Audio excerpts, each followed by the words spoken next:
Just play the damn thing. Good afternoon, one and all. Thank you so much for taking the time to check out this video. This is another edition of viewer comments. But before we get into any comments, if you haven't already, please consider subscribing to the channel, as it really does go a long way towards helping me to grow this this tiny little corner of the interwebs here of mine. And that is what I am really trying hard to do this year. So, without further ado, let's read some comments, shall we? Came here to learn how to sell used gear. Ended up watching a video about some corporate stand defending businesses who lowball everyday people. You can clearly see the completed transactions with the item being sold above $1,000, yet you are cherry picking the results and only looking at the lowest possible price. Not only that, but you have no idea how the condition of the item was. They could have been scammed, for example, listing the item in better condition than it actually was. Yet you assume that everything went perfectly, you assume the buyer was happy, and you assume the lowest possible price you see on eBay should be the benchmark regardless of any context. By the way, the concept of you sell it to us for 50% or less in exchange for us finding a buyer is a complete pile of shit that only applies to certain companies like GC or GameStop.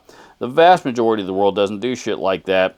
There are hundreds of other places to sell your gear where you can actually set a fair price and you won't get scammed. Tell me you don't know how to run a business without telling me that you don't know how to run a business. I'll wait. Spider 5 240 Mark II, any thoughts? Cars go fast! I was once in 1978, then grew up.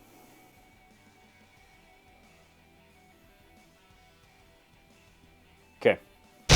Are you the dude in the viral vid losing wig on stage during guitar solo? I have never worn a wig in my life, so I'm going to assume no. Ever thought about doing a video showing just how similar the 5150-6505 dual rectifier and SLO amps are? I know it upsets the masses whenever you point out how certain high-gain amps sound almost identical, but it's good content. Maybe do a blind test to see if the audience can tell them apart, just to see how interchangeable they are. I have to assume that you had just seen, because Glenn Fricker just posted that very video on his channel literally days before you left this comment. Literally days before. So I would recommend you go check out his channel and that particular video. I'll see if I can find it and link to it there in the description for you. I agree with Glenn on a lot of his perspectives, maybe even most of them. This particular one, I'll be honest, I didn't quite see where he was coming from on this one. I've always heard loads of differences between all of those amps, but he managed to demonstrate that they're not all that that they're not all that different from each other. So, and are in fact very similar. So, I don't know. It was a good video. I like all of his videos, but regardless, I recommend, if that's what you want to see, you need to go check that one out from him. I went through a time where I challenged my MT2, bought literally dozens of distortion pedals and preamps, some being preamp clones of really nice solid-state amps. After the year-long showdown, I ended up adding an MT2W to my board right alongside the OG Metal Zone. I've said this numerous times. The Wazacraft Metal Zone, the MT2W, which is the model number if you're not familiar with it. The Boss Wazacraft Metal Zone is one of the best metal distortion pedals I've ever heard. Boss did a phenomenal job with that pedal. Seriously. Even if you hate the Metal Zone, and I know lots of people that have hated the Metal Zone that heard the Wazacraft version and thought it was pretty kick-ass. If you like metal distortion pedals, that's one that you need to go check out. Particularly the custom mode. Is that an Acco Diablo on the wall? I have no idea what an Acco Diablo is, nor do I have any idea what it was that you saw in the background of any of my videos that made you think it might have been an Acco Diablo. So I'm going to assume no. There are no good solid-state amps, but thanks. Let's see, Metallica, Pantera, and a whole shitload of other major bands and guitar players out there everywhere disagree with you. But thanks for playing. Holy crap, can people complain some more? Yeah, just be patient, hang in there. Keep an eye on the comment section, don't worry, they will. Hey Robert, do you have a favorite Rat clone pedal from the ones you've tried? Favorite Rat clone pedal? You know what? I think of the three, the ones that, of all the ones that I've tried, I think my three favorite Rat clones, that is, not Rat pedals, but Rat clones, My favorites would probably be the Electro Harmonix Flatiron Fuzz, You know, that's the one that converted me to that circuit.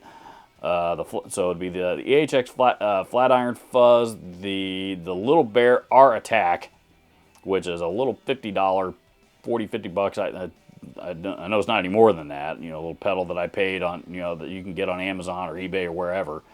That's actually 3 rat pedals in one. That one has the turbo rat and the fat rat in it.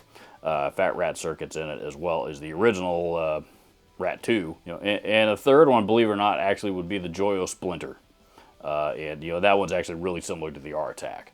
You know, but it also sounded really, really good. Joyo surprised me once again with that one, and that one's like 40 bucks or less.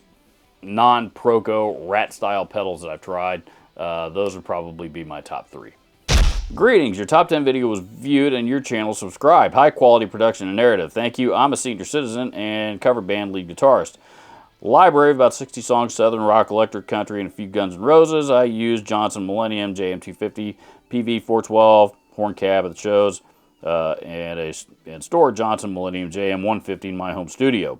Both rigs have a Johnson J12 controller. I need a wide variation of tone and effects to cover the different songs, yada, etc., etc., etc. Can you do a video report on top amps for cover bands? My gear dates from the late 1980s and is no longer repairable. Going back to a tube amp with pedal board, Morley optical volume is my recommendation for tube amps, would be all that I could do. There's so many awful solid state amps blurring choices. Lastly is a Fender Dual Showman with pedal board, tube screamer, Boss CS3, and Morley volume, a versatile, loud, rugged, reliable option. Thank you very much for the comment. Thank you for subscribing and liking the video and all that stuff. You know, I definitely appreciate it. Let me answer your second question first. You know, the Fender Dual Showman, you know, was a really old amp. You know, I think those were made back in the, you know, maybe as early as the late 60s, but definitely the 70s. Regardless, you know, I mean, that's a big amplifier. You know, volume is the volume there. Yeah, you know, as far as like tonal versatility, I mean, it's you know, it's an old Fender amp. It does what it does. You know, and you know, if you need anything else out of it, you're pretty much gonna have to rely on pedals to do it. Pedals or external effect processor, something like that. You know, rugged. You know, most of those amps back then were built pretty well. You know, but with all of that, taking all that into consideration, that probably would not be my first choice for a cover band gig. Now back to your first question, can you do a video on top amps for cover bands? I don't know. That's one I don't know that I've ever thought of. You know, I suppose really that's going to depend on what the rest of my audience says. You know, is that a video that you guys would like to see? You know, you guys want to see, you know, an amp specifically for, you know, a list of amps for, you know, for cover bands. I happen to love playing in cover bands. I've always thought it was just a ton of fun, but they're not for everybody. So let me know if you guys want to see it. Drop a comment down below, and you know, if enough of you say that sounds interesting to you, we'll see if we can make it happen. Hey Robert, I was wondering if you ever tried the Joyo US Dream pedal.